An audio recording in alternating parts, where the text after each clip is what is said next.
I just finished making these strawberry shortcake bars. They're one of my favorites. They are great for the spring season when strawberries are coming in. It's a really simple process. We're gonna make the dough first. We're gonna put it together. We're gonna use it in two ways as the crust and the topping. We're gonna use strawberries and jam in the middle. I'll take you through each step. I'll show you how it's done so you can make these too because they are that good and you're gonna wanna make these again and again. Let's go. One of the best times in the beginning of summer is strawberry season, when all the strawberries start just ripening and looking gorgeous. And honestly, let's just all say it. When fruit is at its correct ripeness, and when you get it in season, it tastes so much better. So you need to enjoy it and make everything you can with that fruit when it's in season before the next one comes. Enjoy it, move on. That's what we're gonna do with strawberries. They're one of my favorites. I have a couple patches of strawberries and I love to grow them. And so these strawberry shortcake bars are one of my favorite ways to utilize them. Not that you really need ways. I mean, eating them fresh is good, but this is if you have an abundance or just want to taste the season, a great thing to make. So we're really going to make like a shortbread type crust. It's going to be the crust and the topping on these. And so to start, we're going to make the base, which is, it's going to start with butter. So this is making, like I said, a short almost type cake. And that means it has a high ratio of things like butter to the other ingredients. So we're gonna put with that some sugar, and this is gonna be like anything else where we're gonna cream that butter and sugar until it's a little bit lighter and a little bit fluffy. And that takes longer than you think. It takes like 3 to 5 minutes, and I actually mean that because the consistency and the color will change.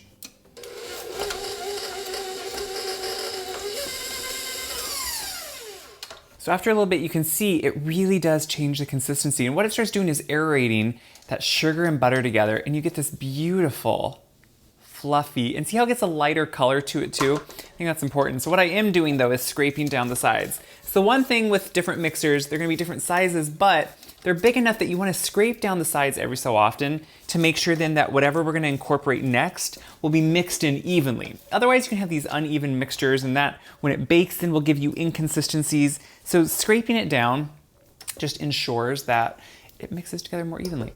So we have it all scraped, and now I'm gonna put in some vanilla. You know me, I measure my vanilla with my heart. So you put in the vanilla, and that's just gonna, of course, add that underlying sweetness that works so well with butter, with sugar, with everything. And then we're gonna put in some egg yolks. Now, the egg yolks are gonna add that fat and that richness without the whites and all the moisture, which is what we want. I want this to be more of a more rich shortcake underneath all of that. So we're just gonna mix this together, and then we'll add in the dry ingredients. It just takes a couple seconds here to mix everything together, but you can see it doesn't change too much, but we just wanna make sure that egg yolk is incorporated with that vanilla, and now it smells just heavenly, like a good dessert with that sweetness and that vanilla. It just blends together perfectly. So a quick scrape down again. Now we can just move on to our dry ingredients, which are very simple. We're gonna put in flour, which is going to bind it all together, give us the correct structure we need, and you'll notice I always measure my flour the same way, and I've gone over this so many times, but redundancy sometimes is important. I scoop it and put it in, overfill whatever measuring cup, and then swipe it off. And that's so you don't pack it in, because if you just push your measuring cup down in here and get all your flour, it actually packs a lot more flour in than you think. So to have it more consistent, you just overfill, push it off. It makes a big difference. I'm gonna put that right in there, and then we're gonna put in a little bit of baking powder. That's gonna give us, again, a little bit more loftiness, a little bit of lightness that we need, and some salt. So I always use kosher salt, and we're gonna put that right in. It balances everything out, brings out more flavor. And then we're gonna just slowly mix this until it's combined. So it's a drier, kind of almost crumbly at first texture, which might scare you, but that's exactly what we want. See how it presses together nicely, but it also is kind of, it's a rich dough, and that's, or a batter kind of, and that's what you want here. So we're gonna pull this off. We're gonna put that right there. I'm gonna set my mixer down so we can start talking about the strawberries. So for strawberries, I just wanna hull them. And what they're gonna do is they're gonna bake in a layer in the middle of these bars, which will utilize, like I said, this in two ways. So what all I need to do is just take them, and I'm gonna hull them, which I'm just gonna take out that green stem, expose them. And then for big ones like this, I'll either cut them in half or in quarters. It doesn't matter either way. But we're just gonna make sure we have them. You can slice them even if you want. You know, once they bake, they come together and you don't need to worry too much about it. And we're not gonna use all these strawberries, but a big bowl of strawberries is beautiful. So I'm gonna start, just keep and haul these all that I need and give them sliced, ready to go, and then we'll just assemble and we'll bake. I got all the strawberries done that I needed. And so now we can just start assembling, which is pretty easy. So we have our dough here, which is perfect. And this is exactly what I want. And I'm just gonna visually cut it in half. So we're gonna put half on the bottom, and I have a pan prepared here that I have greased. And then I put a piece of parchment in it, and I grease the parchment just to make sure it will come out clean when we do it. What I'm gonna do is set that half, again, visually, of the dough there. And I'm gonna first just kind of crumble it out into an even layer.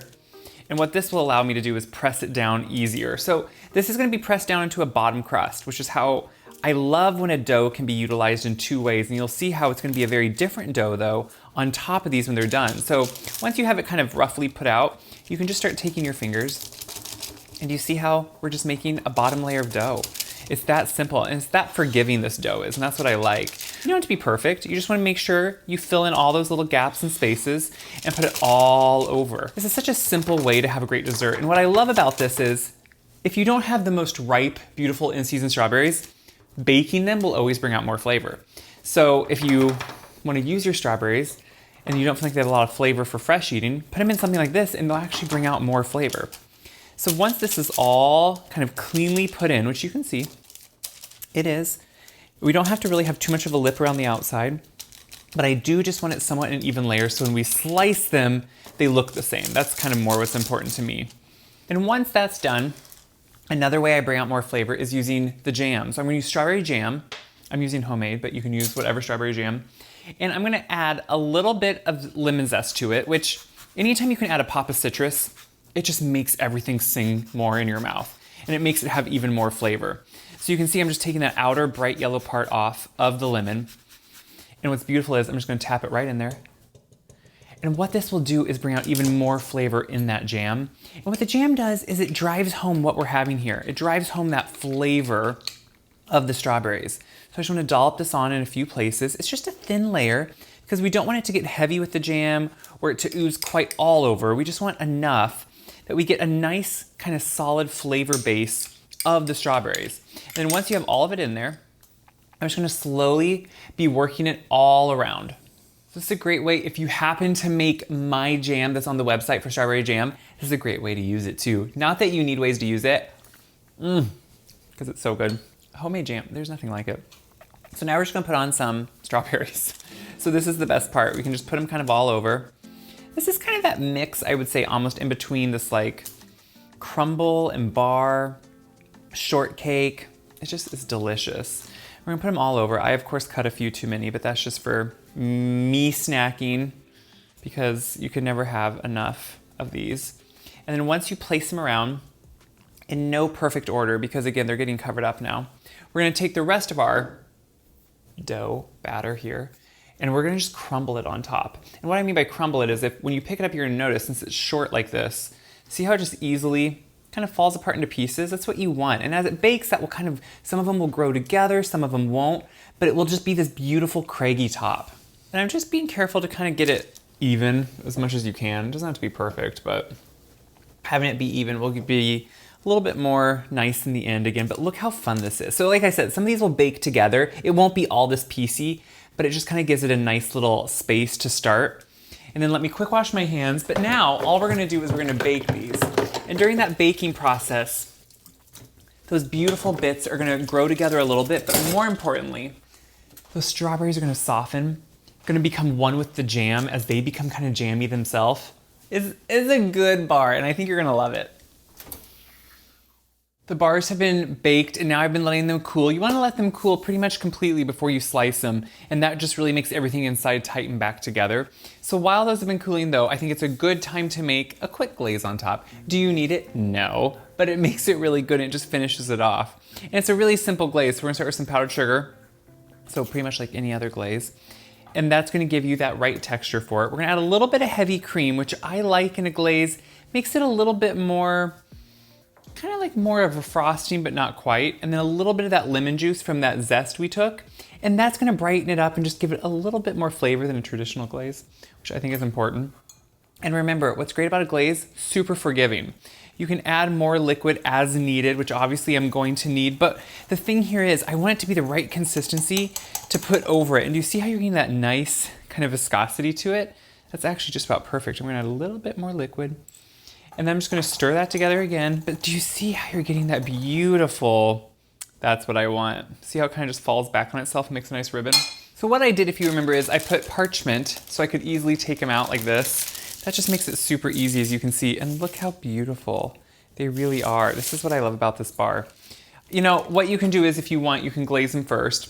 So you can take some of that glaze, or you could do it individually too if you wanted to.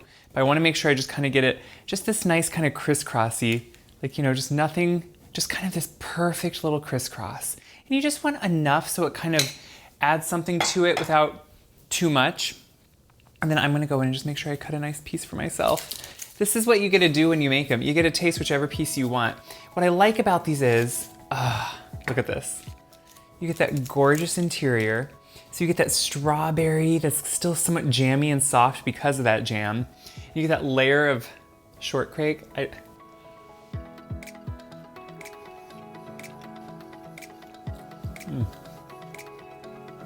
perfect. They're so good. What I love is you get a nice crispy bottom to it, which has just like that nice, beautiful flavor to it. And then you get that jammy center. And when I say jammy, it's because it mixes with the fresh berries and the jam. It makes this beautiful interior layer. But then you still get the crispy bits on top that are more of that crumble effect and leave it perfect. A little bit of glaze, not needed, but absolutely delicious. It's a great way to enjoy the fruit of the season, the essence of spring, that beautiful strawberry. Use it with purchased ones at a grocery store. Use it with, you pick your own if you go to a farm, or if you grow your own, this is perfect too. So that's what I hope you do with this. I hope you enjoy the season, because that's what good food can help you do. It can help you enjoy the season, really gather around, and just remember it. That's what you need to do when this stuff is in season. So share this video around if you enjoyed it. Hopefully someone else will too, and find inspiration and excitement, because if I can do this, anybody can do this. If you want the recipe, make sure to check my website, wiseguide.com. All my recipes are on there. You can print them off, enjoy them for the future. That's the point, to enjoy food and pass it around.